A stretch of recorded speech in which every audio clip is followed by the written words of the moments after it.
Hi, my name's Carrie, and I have a problem with going to class. My name's Liz, and I have a problem with studying. Hey YouTube, so I'm here with my friend Elizabeth. Say hi. Hi.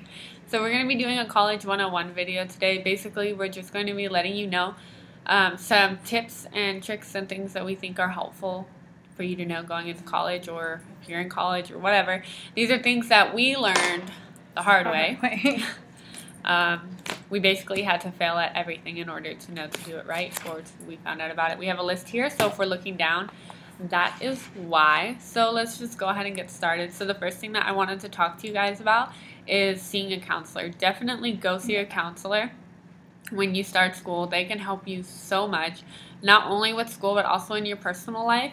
If you're having any issues or anything like that, you can talk to them. But especially with school, they can make something called here at our school, it's called an SEP, a Student Education Plan. It may be called something different at your school, but it's basically the same thing. All it is depending on what your major is, it's basically the classes that you need to take in order to get there. And I'm going to tell you, I'm going to talk to you about the special programs. I know at our college we have special programs like EOPS, which stands for Extended Opportunities Program Services, and we also have things like Aspire, which is a program that helps you transfer to universities. We have EOPS is for the low income and first generation students. Yeah. And then we also have things like Puente, which is for Hispanic students, and it helps them graduate this college and to transfer as well. These programs are very good with helping you. I mean, I know that our program that we're in, which is EOPS, gives us extra time for, counselors. So like when all the counselors are booked for that semester, we have our own, and we get to see our counselors and drop-ins whenever we like. We also get prizes for doing good things in our program. Say if we get our student ed plan like she was talking about, we get binders and stuff like that. We for our midterm progress report, we also get things like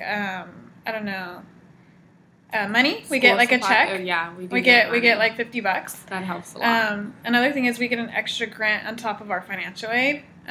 Things like that. Special programs is what you need to look for. Another thing that we wanted to talk about is priority registration. There's different things that will help you raise your priority. Basically, your priority number is the number that is assigned to you when you come to the school, and it varies depending on what you've completed, also on how many units you've taken. So the more units you've taken, the higher your priority, and then you also get to register sooner if you're in any special programs like EOPS or Aspire. If you have an SEP, that also helps you out. So like both of us, we're in EOPS, we have an SEP plan, we both took the assessment test for English and math, and we went to student orientation. So we get to register the very first day, which is super helpful, especially since we're nursing students, because the classes fill up so fast, and with all of the budget cuts, everybody doesn't get the classes that they need. But since we've done everything that we need to do at the school, we get to register on the first day, so we're always guaranteed the classes that we need. There's also a website that I want to talk to you guys about, and it's called ratemyprofessors.com. Now, I live by this website.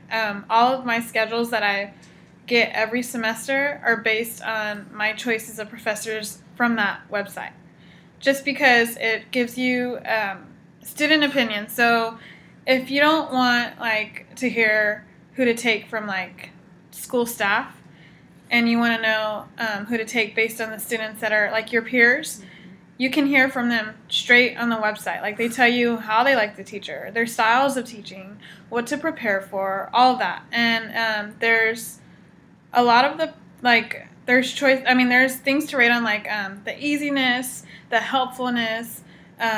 There's how strict they are. There's even if they're hot or if they're cute, just for entertainment purposes. But I would recommend that website to anybody. Yeah, and if you wanted to check that out, it's ratemyprofessors.com. The link, I'll go ahead and put it in the down bar. And the next thing that we're going to talk to you about is sitting in front of the class. Please please, please, please, on your first day of class, every day of class, sit in front of class. Because if you're like me and you get distracted super easily, if I sit in the back, I'm texting, I'm eating, I'm talking, I'm not paying attention, I'm doodling all over my paper. So when I sit in the front, the teacher is right there. I feel so much more motivated, and I feel like I have to pay attention and I want to pay attention. So if I'm in front of the class, I'm going to get everything that I need to get out of that lecture. If I'm in the back of the class, I'm not getting anything out of it. So it's really, really good. Definitely recommend, please sit in front of your class. I'm also going to continue on to that one, is to go to class. Please go to class, because it's going to bite you in the butt in the end. Like, I've learned the hard way, because I've missed a couple of classes, and I thought, oh, it's okay, this stuff is easy, I'll get it, I'll just practice it at home. Well, when the opportunity came, I've never practiced it at home, and then when it came to having a test, I completely bombed my test just because I never went to class. So please, please, please go to class. It really does help out. The lectures, it's easier for you to hear a lecture from a professor than to read about it, write about it. You know what I mean? It's depending on your teaching style, but yeah, it's always good to be in class regardless. Another thing is to take notes. Take good notes. What I do when I take notes, I like to write word for word on what the professor says, but then I also like to make little side tabs of what it means to me, what's significant to me, like out of all of that. Because sometimes a professor might say something and you might not understand what they're saying. So when you go home later on, you won't have that explanation from the professor in front of you at lecture. You'll be lost, and you'll be like, oh, I don't understand this, and trust me, you won't know what you're doing. So I like to, when he explains it or when she explains it, I like to write little tabs, little side notes on my notes to explain what they just said. And another thing with taking notes, I'll show you an example just because I have my psychology book here. I would highly recommend, again, if you get distracted easily like me, taking notes in color. Because as you can see, I wrote in a whole bunch of different colors, and it's so much easier. And if you see here, I take notes word for word, and just like she said, I have my personal notes on the side. But it's so much easier to review and to stay focused. For me, when it's written in color, it grabs my attention a lot more, and it makes me want to read it. So depending on your learning style, you can study in different ways. Some people read the book, some people do the things that we're about to talk about. For me personally, it depends on the course. Well, right now I'm in a course where I need to learn concepts. She's in more of a memorizational course. I need to learn concepts. I find it really helpful to make review sheets. So at the end of each chapter that my teacher, I'm in a science course, I'm in physiology, so most of the science teachers use PowerPoint. It's really good to make a review sheet off of your PowerPoints rather than the book, because if you read the book, that's not everything that the teacher wants you to know. There's so much more information in there. It's good to reference the book, but I wouldn't study 100% out of the book, because anything that your teacher lectures on in class or writes in a PowerPoint is important, and it's probably going to be on the test. It's something that she wants you to know, so I would definitely make my review sheets off of that. Now, if you're in a class that takes more of memorization, she's going to talk to you about a recommendation on how to study for those courses. Okay, going back to memorization, I know like next semester I'll be taking medical terminology, which is all memorization. It's just knowing how to spell the word and knowing what it means. Well, that's where flashcards come in. Flashcards really come in handy for me. I know that sometimes when I'm like at a friend's house, I go over my flashcards. When I'm waiting for class to start, I go over my flashcards. They're bus. Very convenient. When I go on the bus, I go over my flashcards. So flashcards are a good way to study on hand with you everywhere you go. It's so helpful. So you keep, reciting it to yourself, it'll come easy for you on the test. Even when you're at work, when you don't have customers, if you work in retail, or when you're on your break, flashcards are really good. Yeah. Okay, so the next thing is have a designated study area. For me personally, I have a study room at home, but I kind of started filming my YouTube videos in there, so it's not so much of a study space. My main study space is Starbucks, and I know when I'm at Starbucks, it's time to study. So I go to Starbucks, I pop my headphones in, and I can just study all night long. We're normally there until closing at 1:30 a.m. But yeah, I'm definitely not nocturnal. So half the time when I film my videos, The reason that the lighting is so bad is because it's like 3 o'clock in the morning because I don't sleep. Definitely have a designated study area. It doesn't have to be at Starbucks. It can easily be at your house, but I would recommend it not being on your bed just because you sleep on your bed. So if you study on your bed, you're probably going to get tired. Another thing I wanted to talk to you guys about was food. It's good to make little snacks for you while you're studying, because I know that when I'm studying, I usually make an excuse that when I don't have food around me, I want to go to the fridge and get something to eat. Oh, and then I want to get something to drink. Oh, and then I want to do this and I want to do that. And that usually takes away from my study time, and I never get to it. So yeah. I am not going to be a hypocrite and sit here and tell you, you can't cram. You can never cram. You'll fail your class. You're going to fail in life if you cram, because that's not true. I cram all the time. But it's not a good thing. And I'll prove it to you. Okay, so I have taken classes. I'm going to take chemistry, for example, and anatomy. Chemistry, I hate with a passion, so I never studied for that class. I crammed. Every single, the day before the test, I just crammed. I didn't sleep. I had my handy-dandy energy drink that I live off of, but that's a whole nother video, I promise you. That's going to be like a 25-minute video. I love energy drinks, but they're terrible for you. So anyways, that's another topic. Okay, so I feel like I'm swatting a fly. So when I took chemistry, like I was saying, I hate that class with a passion, so I did not study. I waited till the day before the test, and I crammed. Cram.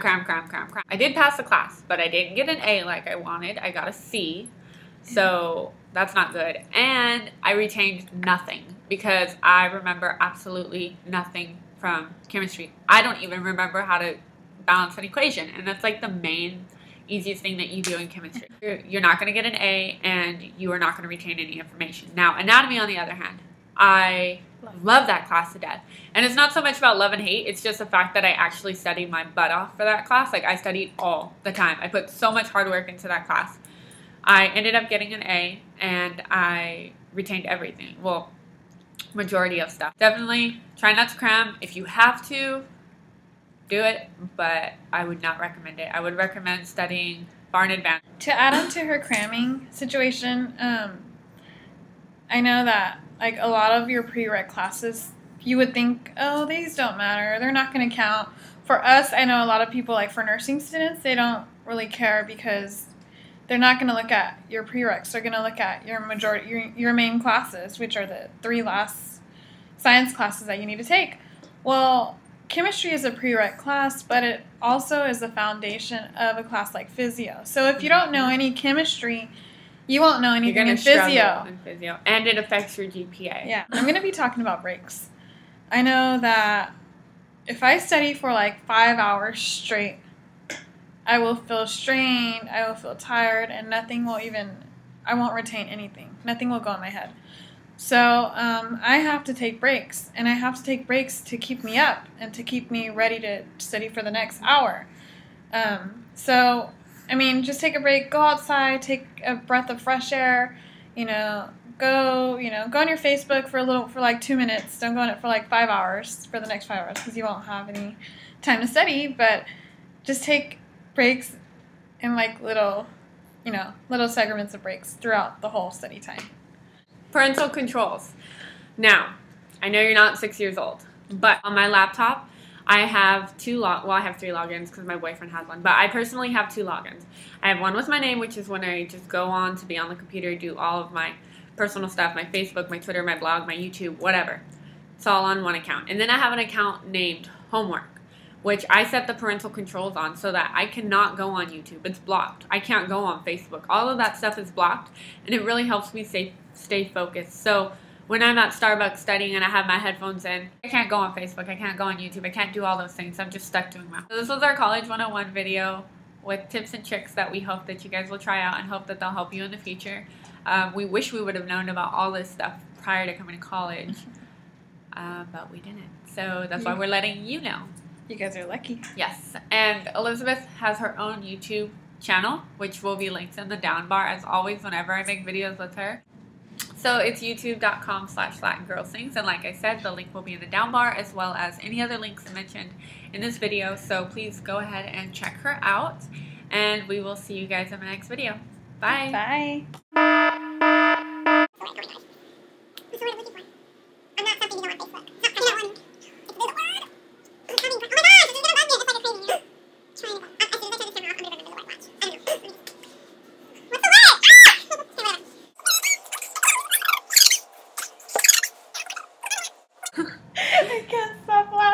Do you have to pee?